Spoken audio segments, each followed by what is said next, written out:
Hi, everyone. My name is Sara Marcucci. I'm a research fellow at the GovLab at New York University and Action Research Center.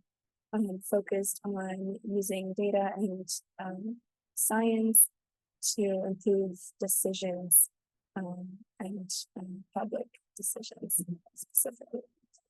Today, I'm here to present the paper we have submitted for Data for Policy 2024, which is about proposing a taxonomy of anticipatory methods for migration policy. This paper stems from the work that we have done at BD4M, the Big Data for Migration Alliance, which is a collaboration with IOM, the International Organization for Migration, and the European Commission's Joint Research Center. This is a dedicated network seeking to improve the evidence based on migration and human mobility. So the paper and the sort of need to identify and map anticipatory methods and subsequently develop a taxonomy stems from the realization that recent global refugee and migration events really highlight the need for proactive migration policies that are able to not only respond to events that have happened already, but that are also able to kind of foresee future trends and future potential scenarios and develop policies accordingly. So what are anticipatory methods specifically? These are methods that help foresee and respond to future migration trends as, when they're applied in migration policy specifically. And they go from predictive models and sort of very AI-based techniques, but they also include foresight techniques, scenario planning, and sort of exploration of future scenarios, but also mixed method approaches that sort of use both quantitative and qualitative methods as well. So in the paper, we identify a series of benefits of anticipatory methods that kind of justify the why are we here, why are we talking about this, what would anticipatory methods and are anticipatory methods bringing about. First and foremost, evidence-based decision-making, again, more proactive evidence-based policy development in the early stages of the policy cycle especially, but also throughout the policy cycle as well. Second, we have policy evaluation and adaptation, since if you're able to kind of foresee future trends, you're also able to adapt early on the policies that you're developing more easily and more flexibly.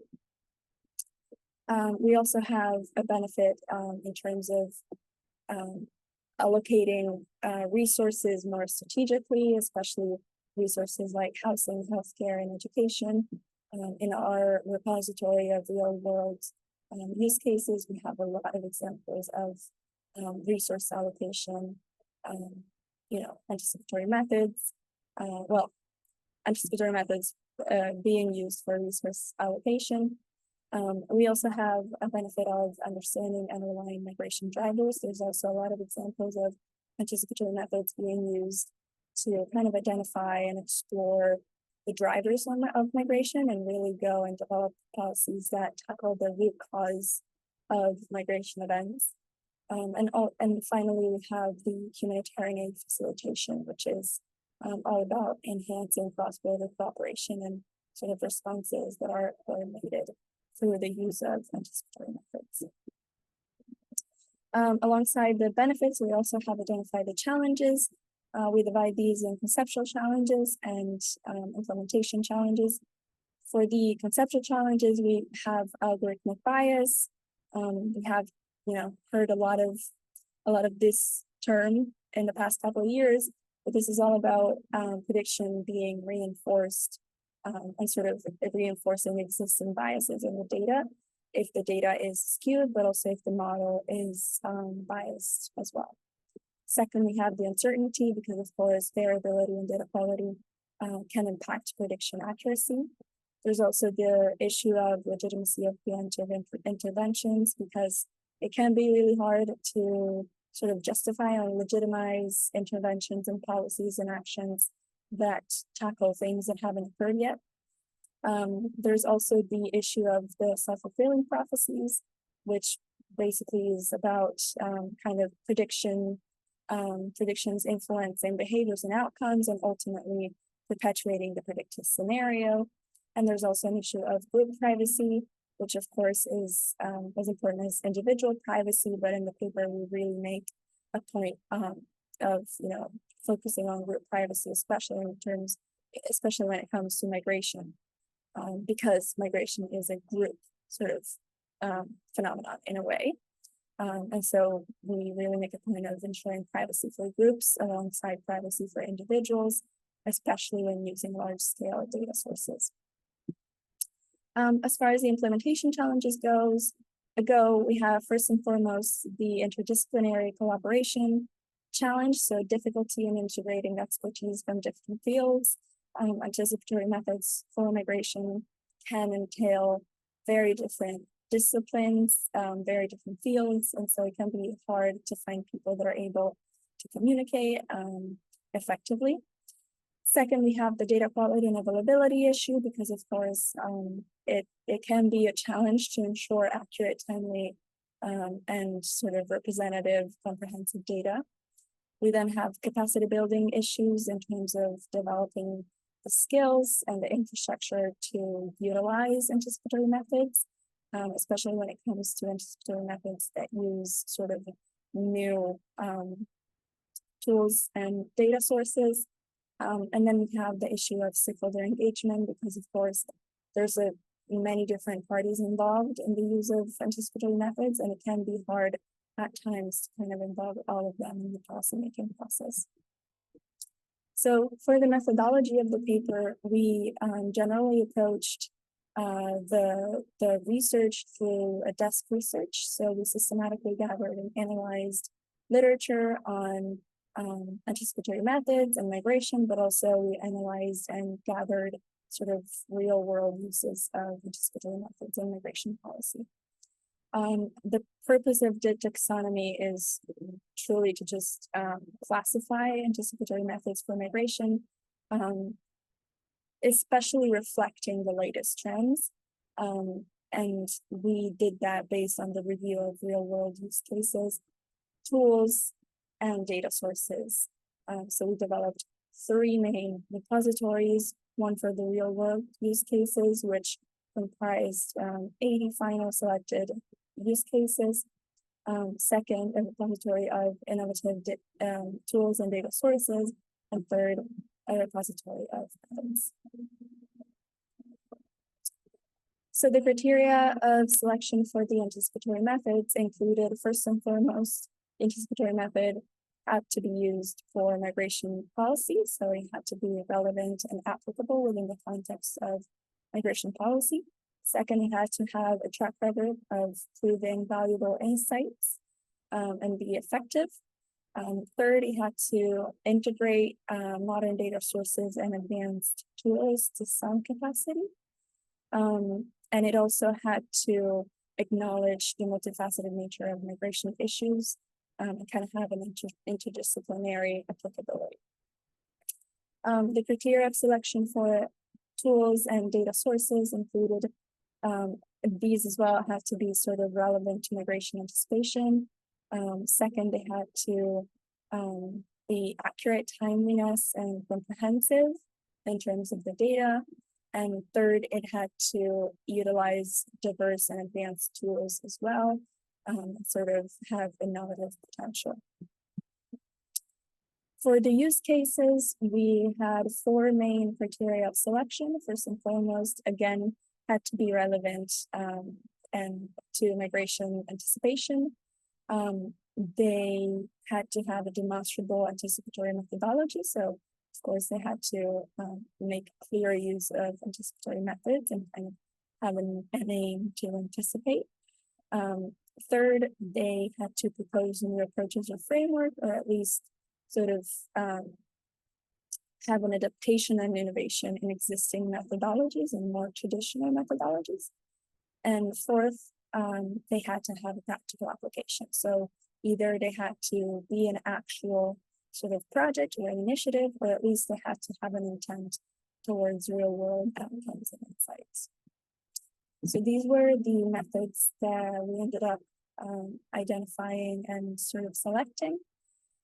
you'll see that there's more traditional methods, such as Delphi methods and expert panels, but there's also more sort of new methods and methods that tend to make more use of digital technology, for instance, among them simulation and modeling, but also early warning systems. And these are the tools and data sources that we selected, or at least some of them. You can find all of them in the paper, but also on our website. We have classified also the data sources and the tools according to sort of categories that seemed, that stemmed from the research and from the list of different sources and tools that we identified. And we also have published on our website, which you can find here, the link to, and we have published this anticipatory methods sort of repository of use cases. So there's about 80 different use cases that we have categorized according to policy objectives, typology of methods, and timeframe of anticipation.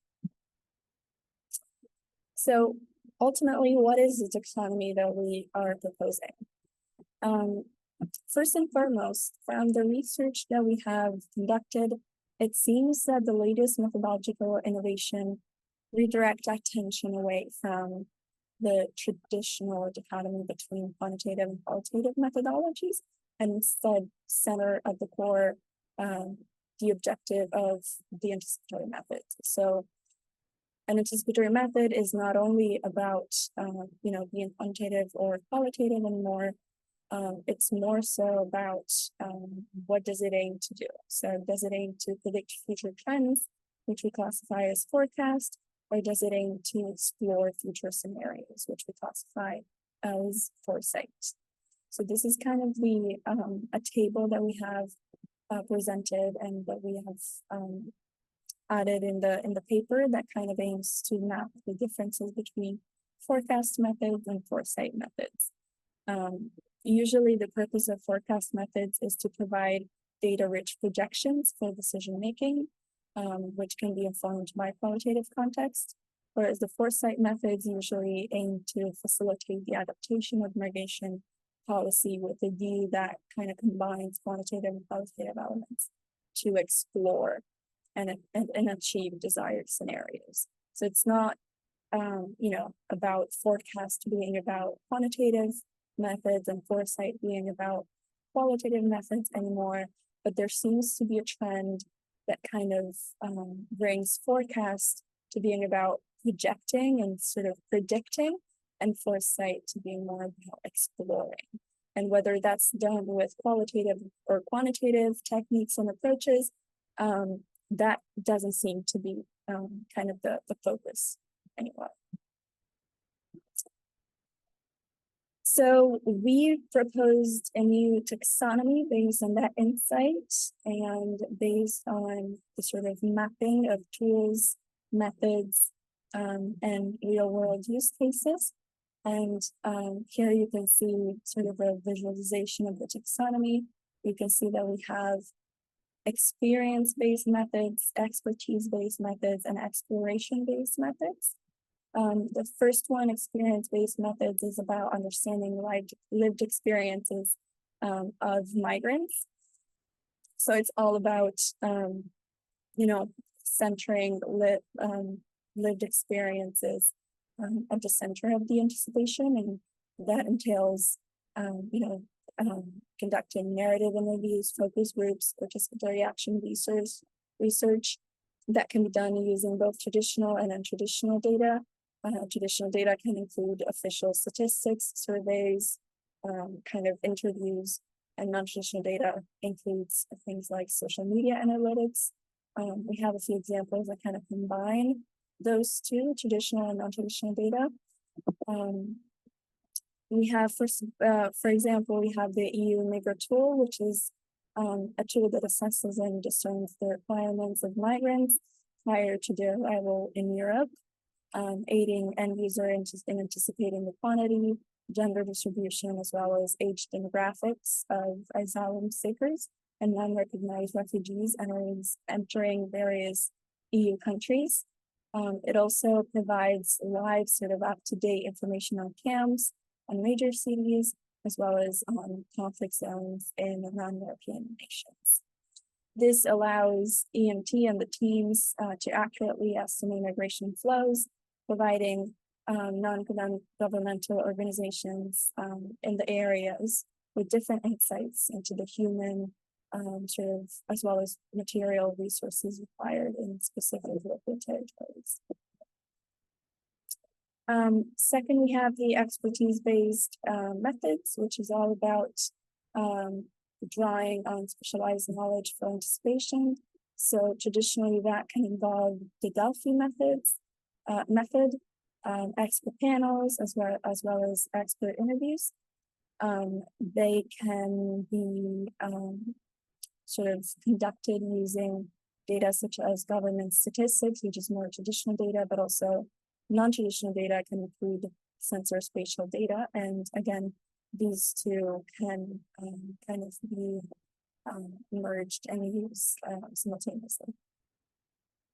An example is the FuseNet, the Famine Early Warning Systems Network, which is all about conducting scenario development exercises, which allow to reconcile different uncertainties and develop most likely scenarios of the future to provide early warnings on food security crisis and to kind of develop policies that tackle that and that can respond to potential humanitarian crises.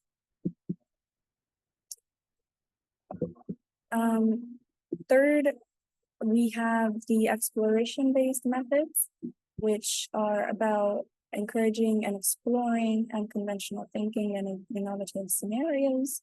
This can include wildcards, science fiction narratives, and futures creative models.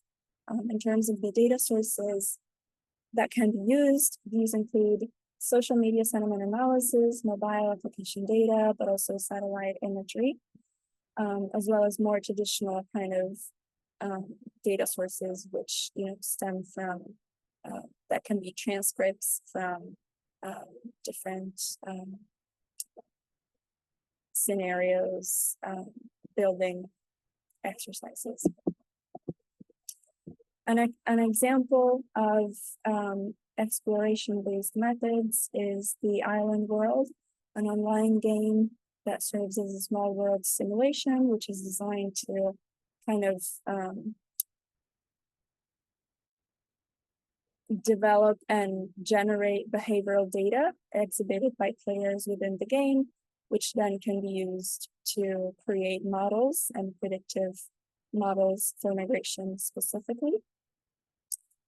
Island World indeed provides researchers with degrees of control, but also flexibility to conduct surveys and simulate a number of disruptive migration scenarios that can ultimately lead to generating supplemental data that will inform and refine different models. So in terms of future directions, we have three main pillars.